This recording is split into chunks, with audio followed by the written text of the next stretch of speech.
For this, let me take the privilege to call upon the screen the chairperson of the technical session number 12. Uh, may I please welcome Dr. Anita Sharma, ma'am, Associate Professor and Head Department of English, Government College, Dammi, Shimla, Himachal Pradesh, India. Dr. Anita Sharma is an Associate Professor, Head Department of English at Government College, Dammi, Shimla, Himachal Pradesh, India. She is also President ELTAI Shimla chapter and has been a former associate in the Indian Institute of Advanced Studies, IIAS, Shimla, India. She has presented various papers in various seminars, webinars, and conferences all over the world. And she has many books to her credits, and she has, written various research papers, and which are published in various, journals nationally and internationally. It's a pleasure to have you here, ma'am. Welcome here, and over to you, ma'am. Good afternoon, Ravinder. It's very kind of you Ma'am. for the words which you have shared for me. Thank you so much. So I think this is one of the technical session. Can you please help who are the presenters? Are they here, all of them? Yes, ma'am. Let me check.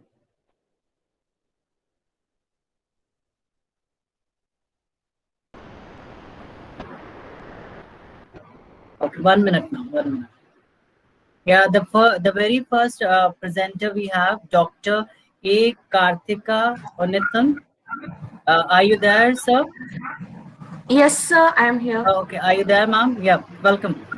She is a guest lecturer in English, Department of English, Sri Vivekananda College, Kananakulam, Kerala, India. And the title of our paper is Literature Online, Effective Teaching at a Distance in College Level with Technology. Okay. So how much time is being given to the presenters? I think 8 to 10 minutes will be enough, ma'am. Okay, fine. So Dr. A. Karthika Onithan, please begin with your presentation. That is effective teaching at a distance in college level with the technology. So here, I think the virtual platform is yours. Please begin. Thank you, ma'am. Thank you, sir. So I hope my voice is audible. Yes, you're audible. Okay, thank you, ma'am. So the title of my paper is Literature Online, Effective Teaching at a Distance in College Level with Technology. So the teaching of literature poses significant challenges when transferred from face-to-face to a distant learning setting. So overall, my study has been divided into 3 sections. The first part of this paper focuses on different methodologies that can be used while teaching literature online. The second section develops around various digital tools and web applications that can be used in teaching literature online. And the final section discusses the faculty reservations about the alignment of such a type of educational experience with the aims of a broad education. So to begin with, basically I have dealt in this paper with 5 different kinds or methods of online teaching. The first one, I myself have labeled it as mixed genre maker. So in this type of activity, the students are being made to reconceptualize a literary work to its broader artistic landscape. For example, they might pair poems with popular music. For example, there are different kinds of historical movements like Jazz Age, Beat movement, Black Arts movement, Rastafarianism, dub poetry, Harlem Renaissance. So how far such kind of literary, historical moments are being influenced to literary works and vice versa. That is how far literary works are being influenced by historical moments and how historical moments have been influenced by such literary works. So and the students can also be guided to write a 4-page write-up about their experience while doing this literary activity, and compilations can be made on a CD or USB or Dropbox or any such online platforms like Google Docs, etc. So the main reflection of such a kind of literary activity is that apart from traditional learning or apart from traditional teaching, both students and teachers get encouraged to be as creative as possible. So that is the first method that I would like to introduce, that is mixed genre method. Second method that I would like to discuss is that I have been titled it as literature merges media. That is, a perfect example would be how a Facebook profile of Hamlet would be. Okay, if Shakespeare's Hamlet, the character Hamlet, if he starts a Facebook profile page, how his Facebook would look like. So such kind of activities, when we are asking students to do that, they get more encouragement, since during this COVID pandemic time, most of the students, for that matter, academicians are depending upon media. They can do such kind of activities for their own learning, or for that matter, they can practice such kind of things from their prescribed syllabi. That is one of the activities. For example, how the Twitter feeds of Virginia Woolf be like, or for that matter, for how the WhatsApp status of certain literary characters from their prescribed syllabi would be like. So that is the main agenda behind the exercise called literature merges media. That is how a literary text can be switched to the vernacular of social media. Now, the third kind of method, I have labeled it as making it graphic. That is, how far a novel or a drama or a poetry, how students can adapt it into something like comic strips, cartoons, etc. So that visual representations of such literary work makes them easily understand work of their prescribed syllabus. So the third methodology is making it graphic. And the fourth one is first in Google. So this is basically just a PowerPoint exercise, a PPT exercise, where students can ask to locate a character or to identify them a topic, and they can present it using PowerPoint. By first of all, they can Google it up, and what all are the web resources that they get. They themselves can analyze whether it will be useful or how far these can be recorded in a PPT. So that makes the children to get classified with positive side of web tools as well as the negative sides.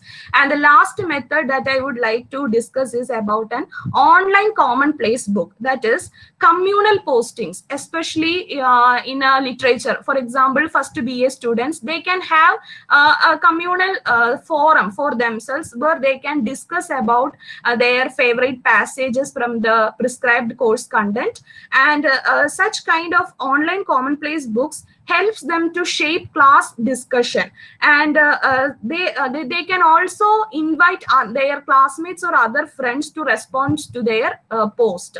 So these are the 5 methods that I would like to discuss. And the second session of my paper discussed with various digital tools and web applications. So this is not at all an uncommon or unusual methods that I am going to discuss, because these all are familiar with everyone. But then too, the first one is about playing games. Since this is a pandemic time, most of the students, they would like to play games. So there are many literary games. For example, the Ivanhoe game, where students or teachers, they themselves can have a code of conduct or a set of rules for playing that game, and this makes to improve the teaching and learning especially in English classroom lessons.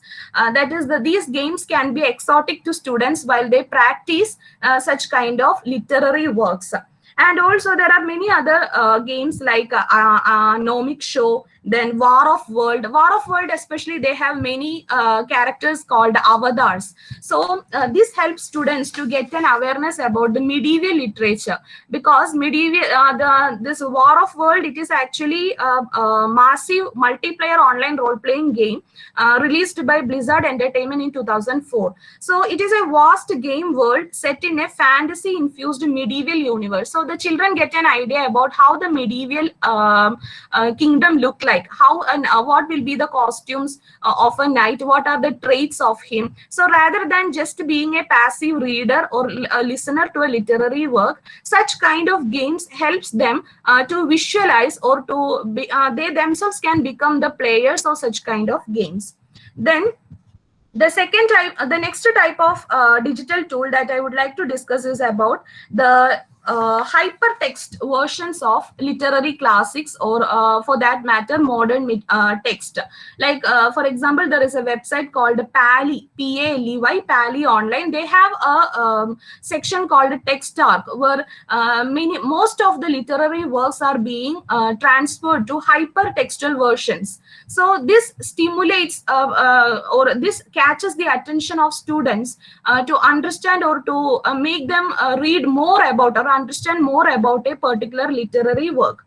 Then the next method that I would like to, next digital tool that is very common, that is especially the literary journals, which publishes a lot of essays and criticism, and also literary web blogs. So students can be they can all some of them might also be interested in creative writing, or they, if they want to become writers, they as a first stage they can start their own literary blogs. So in literary blogs, there will be instant posters, real-time commenting, conversation is possible. So literary blogs also help students to have a energetic or active participation for their content or syllabi.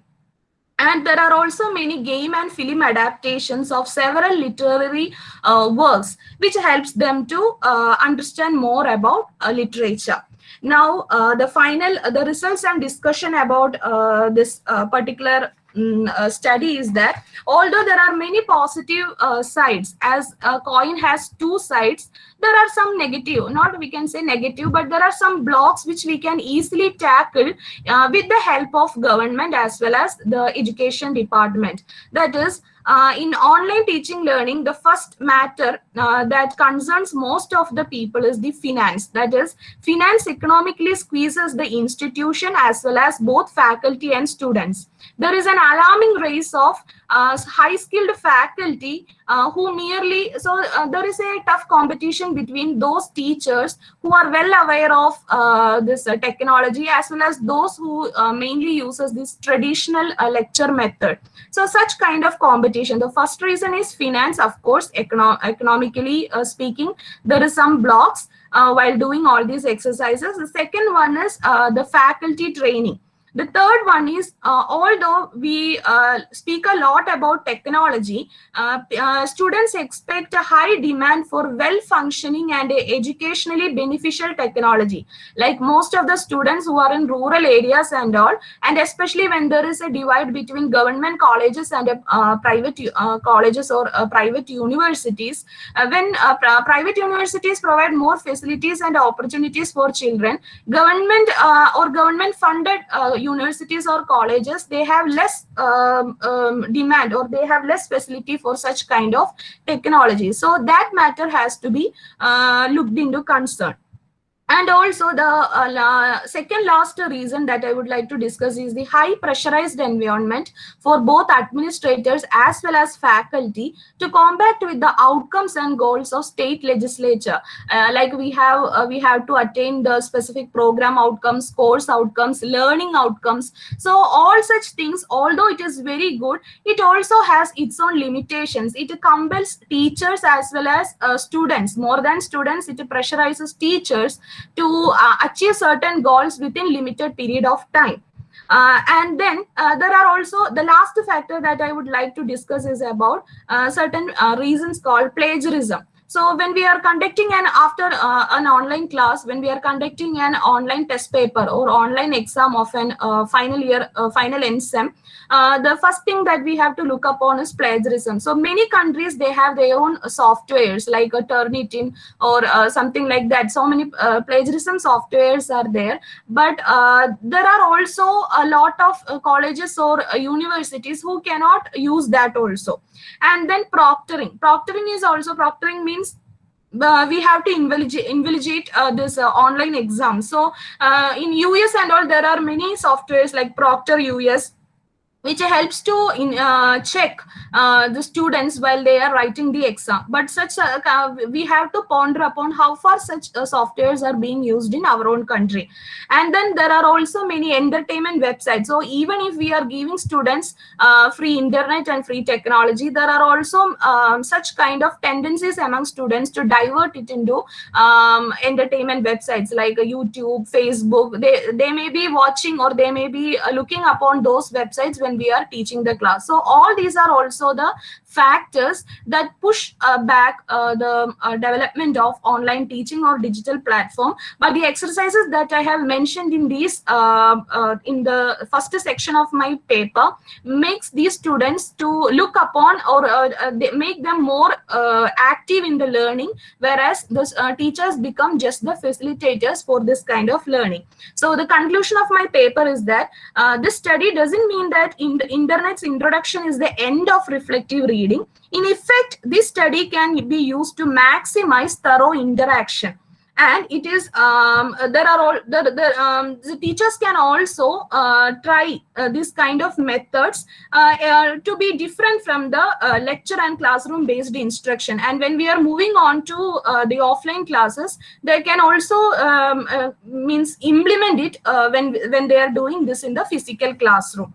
So that's all, and thank you for giving me such a wonderful opportunity to present a paper in this online conference. Thank you, Anita ma'am, and thank you, Ravinder sir, and all the conference organizers. Thank you, the participants who have listened to me patiently. Thank you. Thank you so much, Dr. A. Karthika. It was really wonderful, the way you presented about the online teaching, or especially literature, teaching. That is really too good. And you have given us quite, new ideas like Tuterator, Facebook, WhatsApp, through all these things.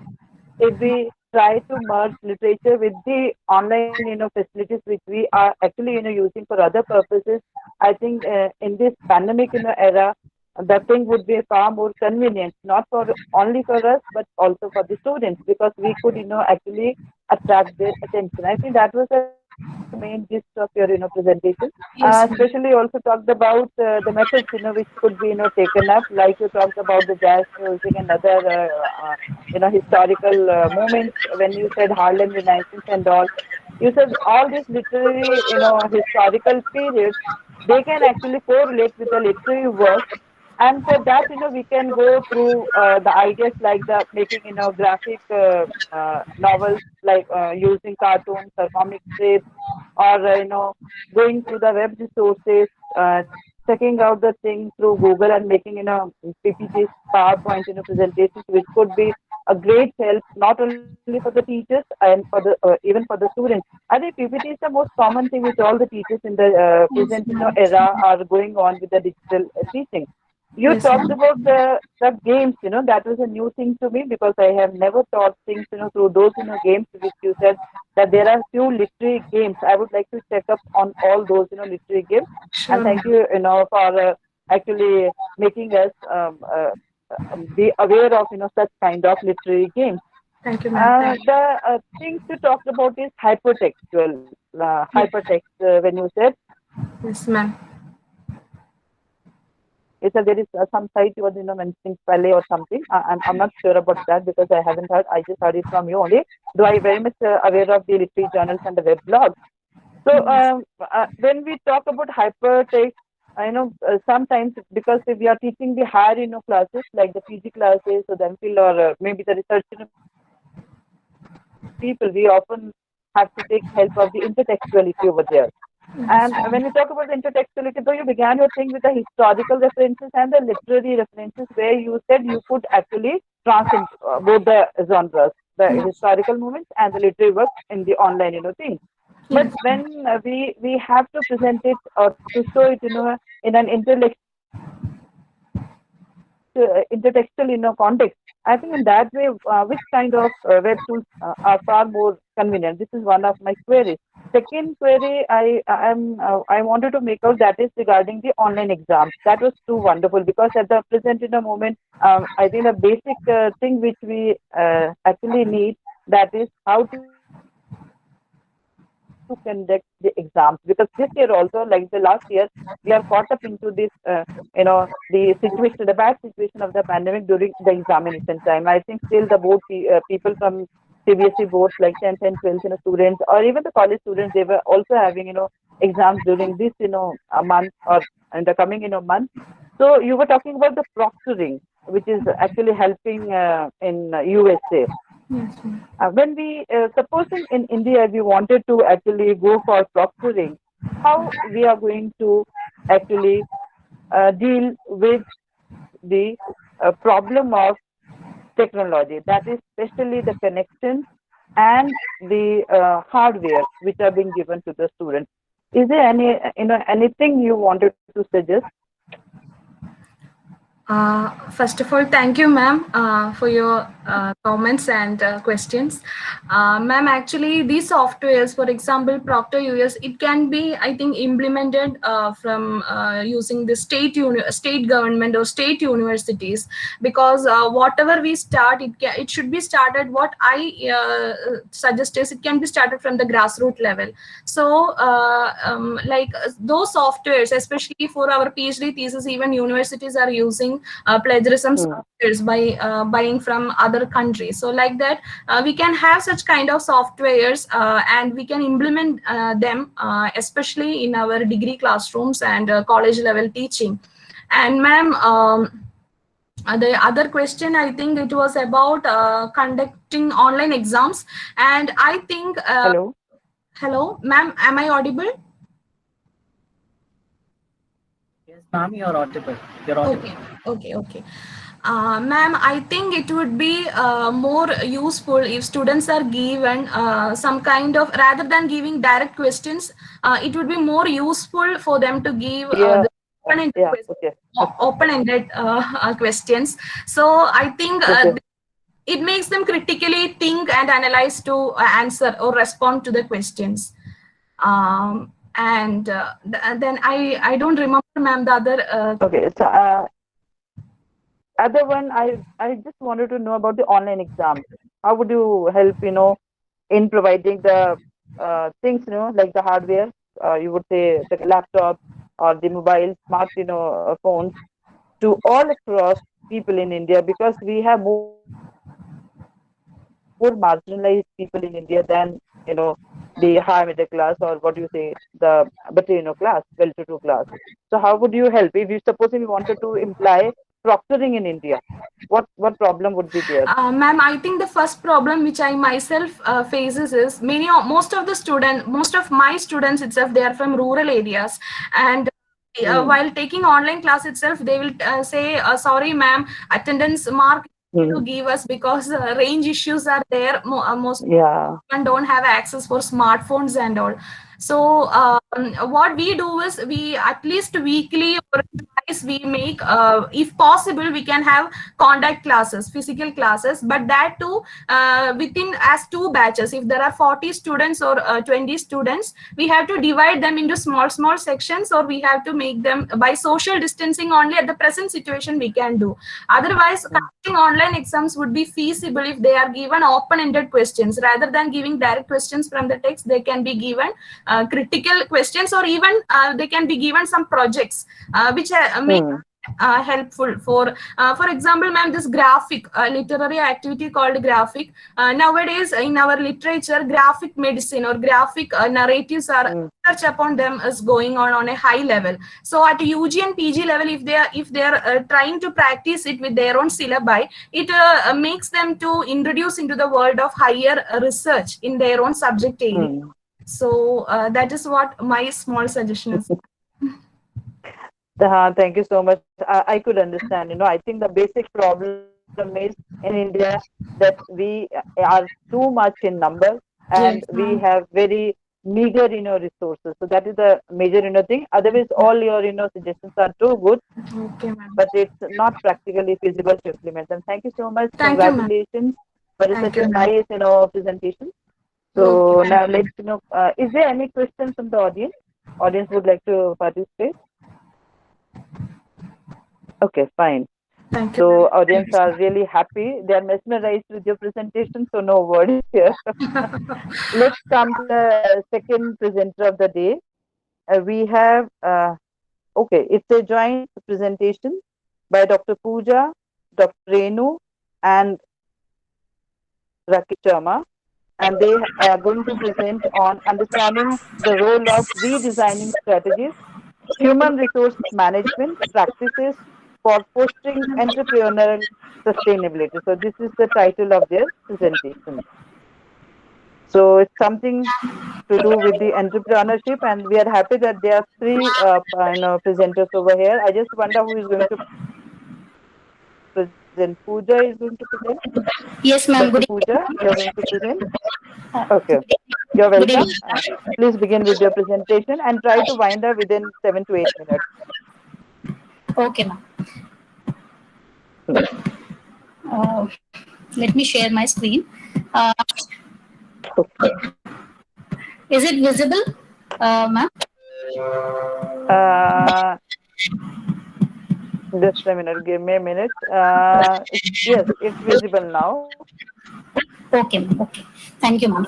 Ma'am, this paper is jointly prepared by myself, Dr. Renu Bala, and Rakesh Kumar. And now this paper is basically like why we need to redesign strategic human resource management practices for fostering entrepreneurship. So we have to understand the role that how redesigning can help.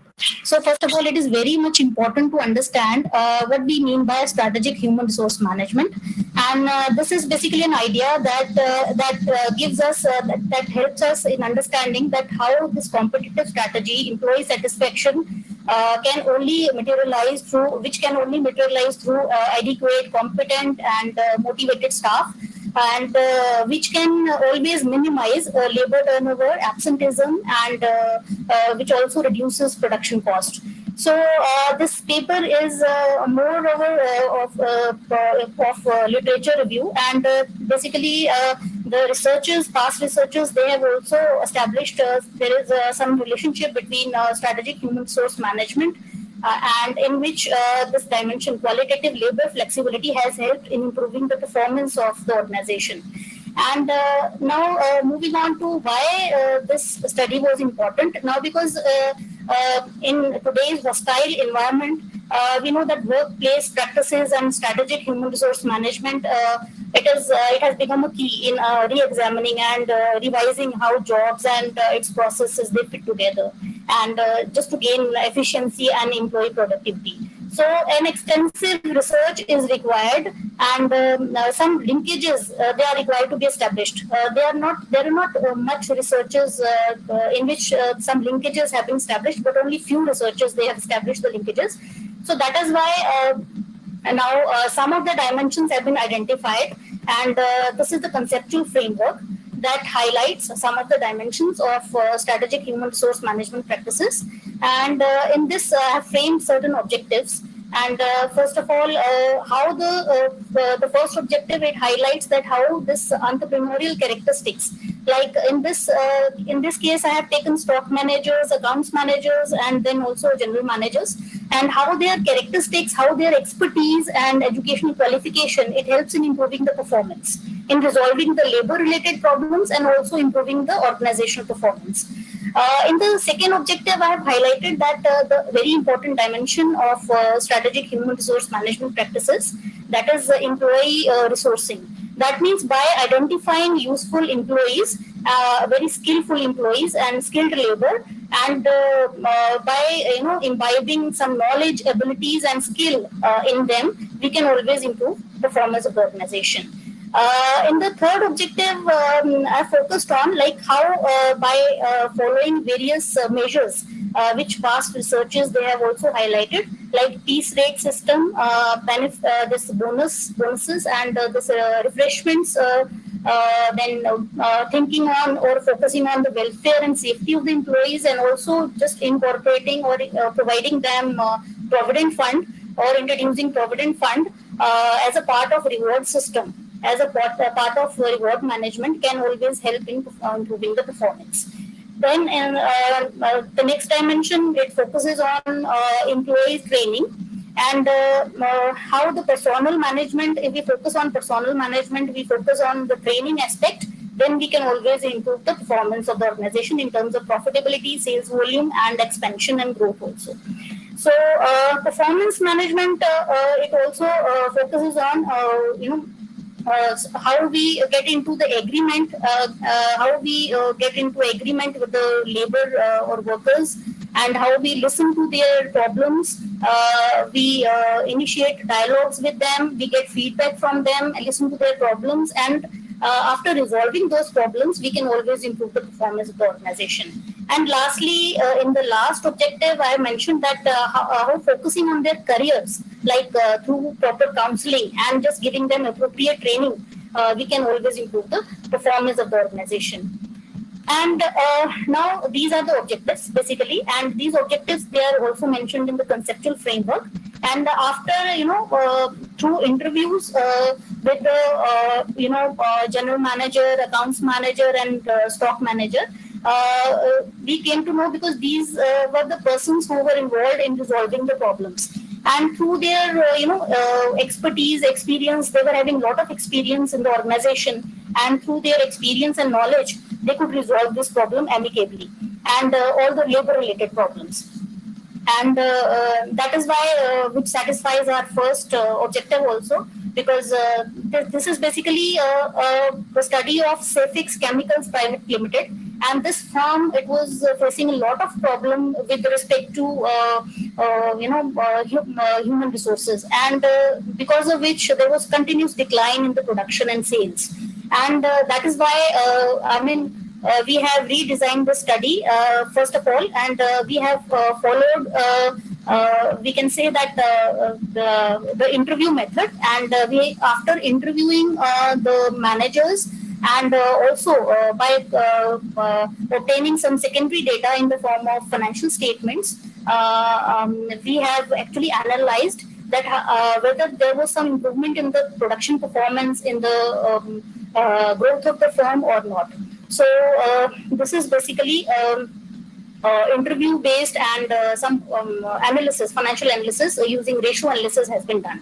So now on the basis of this interviewing method and through ratio analysis, we found that yes, first of all, the labor problems, they were solved, amicably solved. And as per the second objective, the most important thing they did, that the Safex Chemicals Private Limited, that 8 contractors they were appointed from the organization for providing sufficient labor. So in that way, they identified skillful labor, and also all those labor force which were not skilled, they were given proper training. So then they were given proper training, and then they were whatever the knowledge of the domain also, and this is how they were provided with the appropriate technique, and then they gave them some problems to solve within the production, where the production was held, and this is how they could resolve this problem. And in the third problem, it was focusing on employee resourcing, through employee resourcing, and this is a very important aspect of labor flexibility. They basically focused on integrating skills and knowledge in labor force through appropriate training and guidance. And they were given proper training, and this is how they could improve their performance. Then the reward management system, again, as per the conceptual framework also and objectives also, we found that they focused on few measures, like they started providing them bonuses, and they implemented piece rate system for workers, and they also introduced this employee provident fund scheme, and they provided them regular refreshments also, so tea, snacks, and all these things. This is how the workers they started focusing that they were ensured that their safety was ensured, and they were provided gum boots, cap, helmet, and all these things.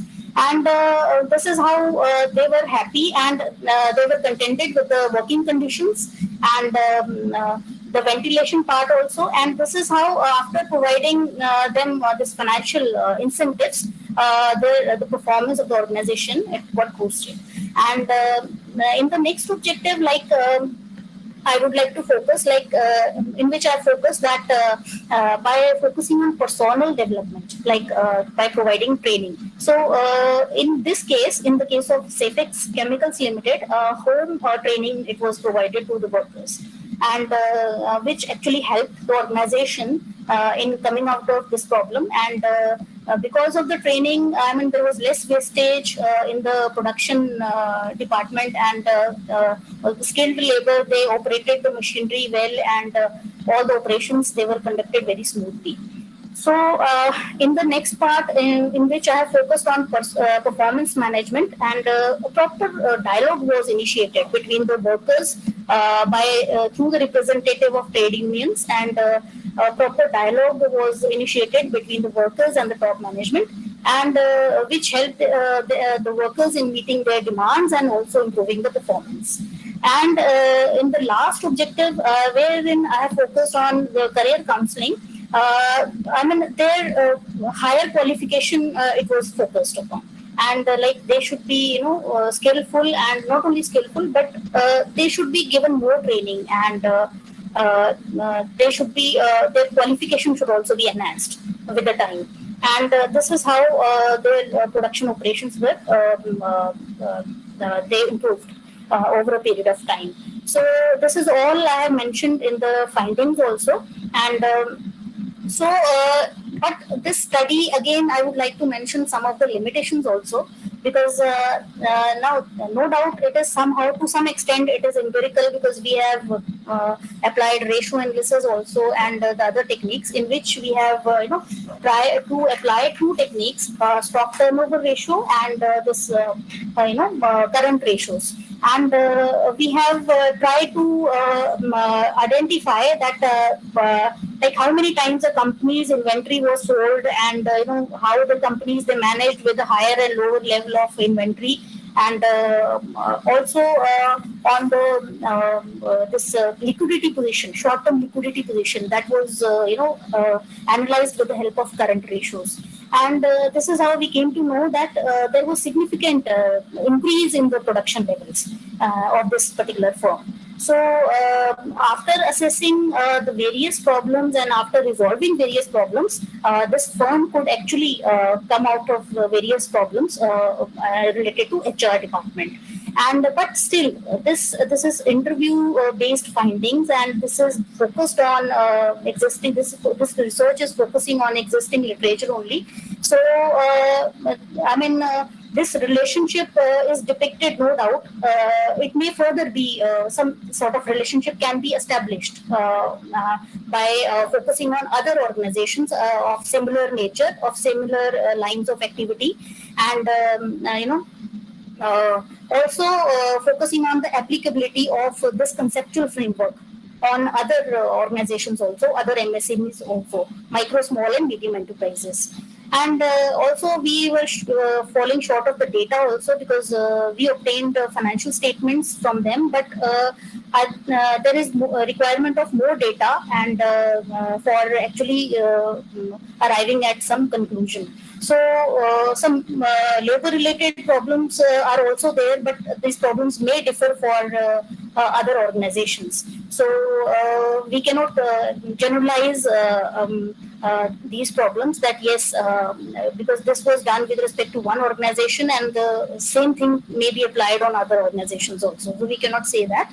But yes, it is a limitation, and further research is required so that more information can be gathered, and some conclusive findings can be given. Thank you so much, and this is all from my side.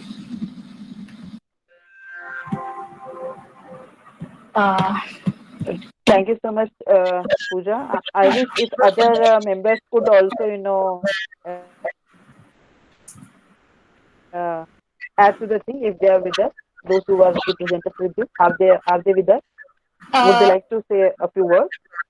Dr. Renu Bala and Rakesh are the representatives. Are they with us today? Ma'am, actually, they're not well, so they could. Okay, it's okay. Yeah. So Dr. Pooja, it's really wonderful. Congratulations for such an extensive study, because it's an empirical study. You people have really gone to the ground and seen the people had taken their views, as you told that you had taken an interview kind of study, and then you have tried to manipulate your objectives, which you have taken in the beginning of the paper, where you talk about the strategic human resource management, especially you were talking about three major perspectives. The yes, very first thing was the human resource management, where you have to see the employees' knowledge, ability, skill, and experience. You also yes, talked about what kind of rewards are being given, including pay and all. yes, Then you also talked about, because in a company, in any company, you need to train their employees as per their own notions and the conscious of the company, or yes, their own style of working, functioning. And the very important thing, the fourth, though it was a very I just watched that it was a small objective which was being taken by you, that was the counseling thing. But in the pandemic time, I think the counseling is a major agenda which is actually coming into the scene, because all the employees today need counseling a lot more than the rewards or than the training, because yes, people are, if the mind is happy, yes, naturally the human is healthy and the work is far more happier. So to get happier results, we need to have better counseling of all our employees, especially in the private sector, because in the private sector it's really a very difficult thing, because their major focus is on the profit, and after profit comes the employee. This is the way how the privatization actually works. So in that way, I think counseling becomes one of the major agenda. When you were interviewing all those people which you said you interviewed them, and then you actually try to implement the things which are sustainable development or a holistic development of a particular firm or company. What do you think? Were the employees overall having that you know uh, psychological happiness of being a worker of that particular concern, because you have taken some concern from Udampur or somewhere, yes, or you were really worried about their mental health, because abilities are there, skill is there, experience is there, knowledge is there, but to imply that you need a good mental health. So, what was your take about those employees, whether they were mentally happy in this time, in this pandemic time, or not? Ma'am, actually, I think we need to update the data pertaining to this Effect Chemicals Limited, because earlier when I had conducted the study before pandemic, this is not at the time of Okay, pandemic. So at okay, the time they were satisfied with the rewards which were introduced in the organization. Later, earlier these rewards they were not paid to them. So because of all these financial benefits, they were certainly benefited, and the labor unions also, some representatives of trade unions were into it, and they were satisfied. They initiated a dialogue with the top management, and all these three managers, accounts manager, stock manager, and general manager, they took over the initiative, and they resolved the problem amicably. So at that time, workers they were satisfied, and they started working very amicably, and the productivity, the production and sales of this particular organization, that also was improved. So this is I have made it clear from the okay. statements. So the study was before the pandemic. This is what you wanted to. I Yes. have seen when the firms they come to the smaller states like Jammu Kashmir is there, Himachal is there. In my state also, we have cement industries, hydroelectric industries are there. But what happens? The bosses are always outsiders. So there is always a clash in between the insiders and outsiders, because Yes. insiders they are being kept on a petty level, like the clerical jobs and all are being given to the local, and Yes. on the official level, on the ruling level, we have outsiders. So that is a major concern, and that actually caused some kind of rubble in between the management and the employees. Was it there in that, concern which you actually, studied for your paper? Actually, ma'am, these managers, they were local, accounts manager and stock manager, they were local. So that is why they could, they could initiate the dialogue and they resolved the problem amicably. This is the reason. No doubt the owner Okay. was not from the local place. Yes, Mm. very much true that once the person is not from the same area, then that person is not able to understand the local problems. What is actually the how the things are taking place and what problems they are coming up with, day-to-day problems. So the person has to be there, has to belong to the same people, and like they should feel that yes, they belong to them. They are part of their society, and Mm. is how they will understand. There will be a proper formal relationships. They are very important. And one more technique which is very important, which I feel, that quality circles. Like at the time of lunch or at the time of informal meetings, they should get in conversation with the workers also. They should understand what is their psychological problems, and they should make them good friends. Like they are good friends rather than having more of kind Mm. of official relationships or formal relationships. So these are the techniques which are very much adopted by Japanese quality Yeah, circles. yeah, yeah. Yeah, Yeah. they should. Thank you so much. It was really wonderful hearing from you. Any question from the audience?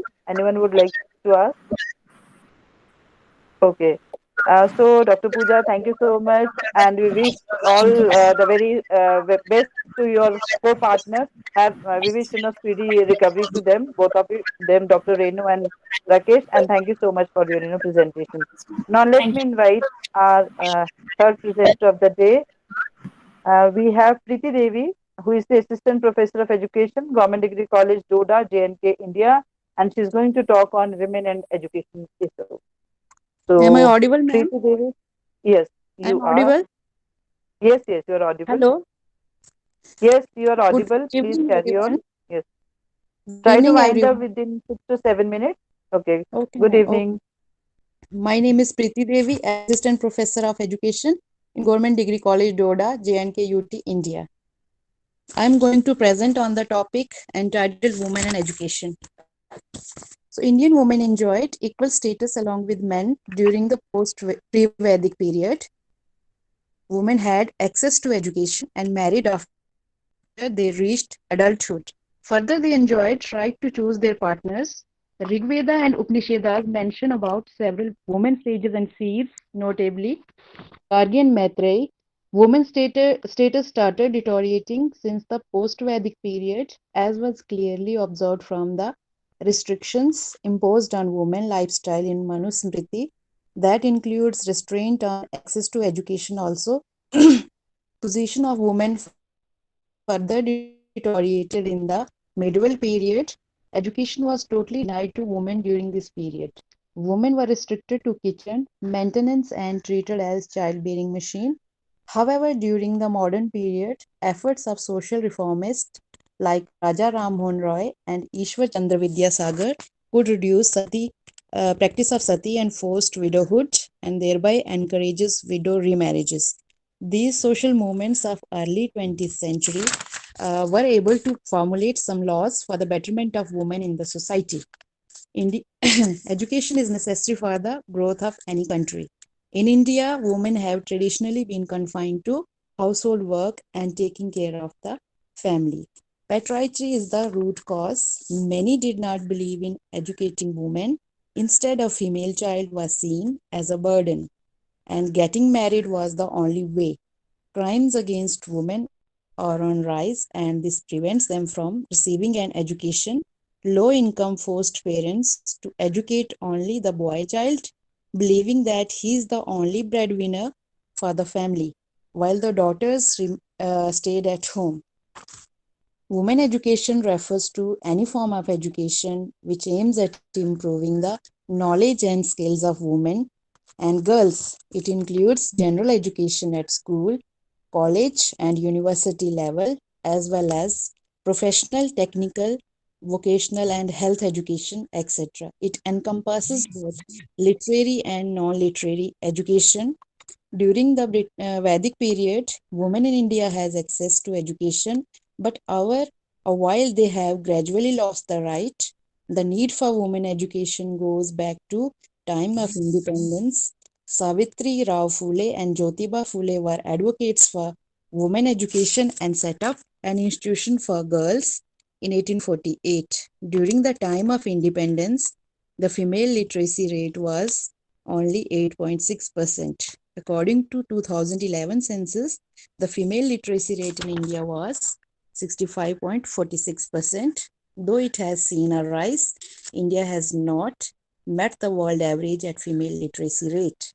The government over the years had introduced many schemes to promote women education in India, like Beti Bachao, Beti Padhao Yojana, Sarv Shiksha Abhiyan, Rashtriya Mahila Kosh, Mahila Shakti Kendra, Kasturba Balika Vidyalayas, Sabla scheme, and government also in 1959, the National Council for Women Education was set up under the chairmanship of Srimati Durga Bai Deshmukh. A special unit was opened in the Central University of Education to look after women education. In 1961, the National Council for Women Education appointed a council under the chairmanship of Srimati Hansa Mehta to solve the problems of a separate curriculum for girls. And the Indian Education Commission, 1964 to 66, fully endorsed and advocated earliest and fullest implementation of above committees. And the commission said that for all development of human resource, the improvement of human beings, and for molding the character of children, the education of women is of great importance than that men. And now the importance of women education. Women education is the need of the hour. The education of women plays a vital role in the progress of a family, society, and country. It is very necessary to highlight the importance of female education in the country because women are first teacher of their children. Future of children depends upon the love and care of mother, means a woman. Women's education will help to eradicate social evils, make them aware of their rights, improve their standard of living, and contribute to the workforce. Dr. S. Radhakrishnan has very emphatically stated, women are human beings and have as much right to full development as men have. The position of women in any society is a true index of its cultural and spiritual values. The University Education Commission 1948 to 49 also observed there cannot be educated people without educated women. If general education had to be limited to men or to women, that opportunity should be given to women, for then it would most surely be passed on to the next generation. According to Pandit Jawaharlal Nehru, education of a boy is the education of one person only, but education of a girl is the education of entire family. Education plays an important role in removing economic poverty to women who can gain different kinds of employment based on their qualification and support their families. As Victor Hugo said, men have sight and women have insight. Women have proved to be vibrant, dynamic, sincere, and perfect. Today, hardly there is any field where women have not made their mark. The concept of empowerment was introduced at International Women Conference in Nairobi in the year 1985. Government of India also declared year 2001 as Women Empowerment and Swashakti, and National Policy of Women Empowerment was passed this year, that is 2001. Empowerment is one of the key factors in determining development in the status of women and thereby overall development of the country. True women empowerment can be achieved by facilitating easy access to education for more number of women and girls in the country. And now there are some hurdles which came in the way of girls' education. That is India being traditionally a male-dominated society. Secondary position to women is culture-bound. Access to education is most of the time restricted for middle and lower middle class girls and totally denied to poor girls of remote village in the country. In India, more importance is given to men and women have negligible role to play. They are still considered to be prayadhan. Therefore, girls are treated as liabilities, and spending on their education is just like wasting money. There are various problems which stand in the way of women education in our country, like poverty of the parents, then illiteracy of the parents. Another problem is lack of separate school for girls, shortage of lady teachers, social evils and outdated conventions, defective curriculum, wastage and stagnation, and indifference of government and defective educational administration. Now, there are certain measures which can encourage women education. So, first one is economic incentive. In order to control the problem of women education, the following incentives should be given to the women: free education to girls, free uniform, free books, free midday meal, and provision of scholarship to the girls. Another point is proper social attitude for girls' education, and for this, the following measures should be taken: separate school for girls should be there, provision of lady teachers in girls' school, then school mothers in co-education, primary school should be appointed. Then another one is public opinion should be created in favor of girls' education, particularly in rural areas, social service camps, celebration of Girls' Education Week, documentary films regarding the need of girls' education are sure to bring fruitful results in this regard. And another one is adequate educational facilities. Transport facility should be there, hostel facility for girls, need-based curriculum should be for girls, and publicity programs should be strengthened on social evils like caste system, parda system, and child marriages, etc. Now, proper administration. Efficient women should be appointed at administrative posts in the field of education. And awareness. Serious efforts must be made by the government in collaboration with civil society, wherein awareness must be created among us, the parents, for promoting girls' education. Use of mass media for this purpose is also essential, and counseling of parents and children from unprivileged families be provided. Then, now I'm going to conclude my presentation. Education is the process that liberates the mind. It is liberation from all forms of darkness and ignorance. Women's literacy is essential for economic viability and independence. Today, all development agencies agree on the importance of educating women in order to promote and maintain family education, nutrition, and general being. The role of women outside the home has become an important feature of the social and economic life of the country. And in the years to come, this will become still more significant. The education of girls, therefore, should be emphasized not only on the grounds of social justice, but also because it accelerates social transformation. Thank you, everyone.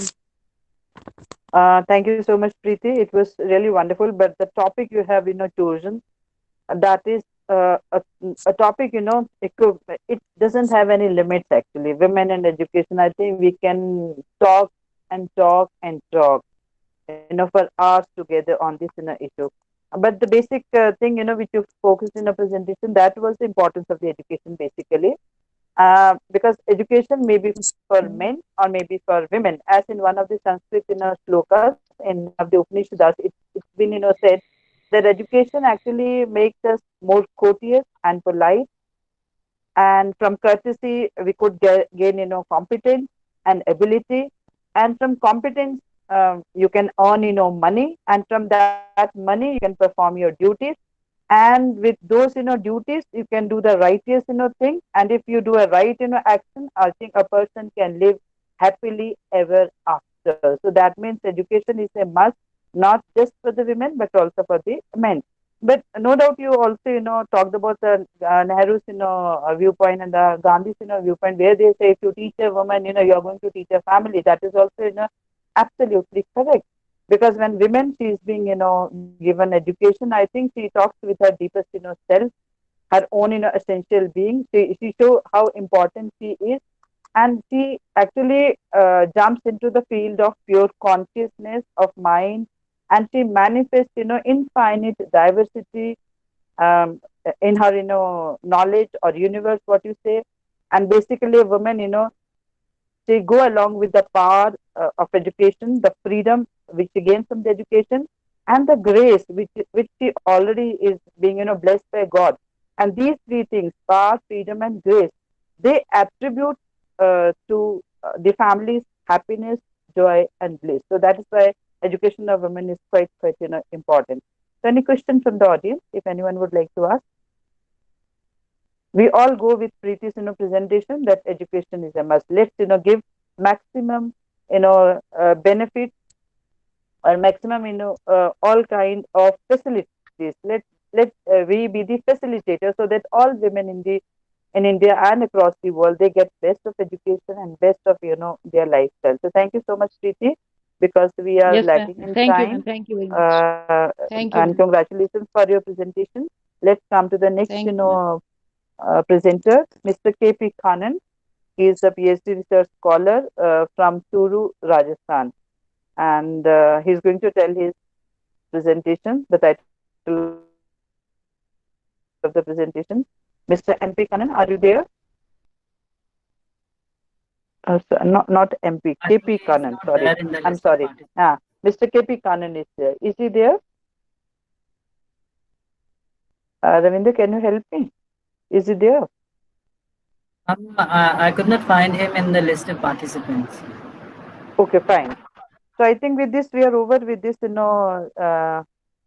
technical session which you were naming. It's a technical session, 12, and it was really quite fruitful, session, because we talked about women, we talked about education, we also talked about entrepreneurship and the ethics of the multinational company, the employees, how they go on there.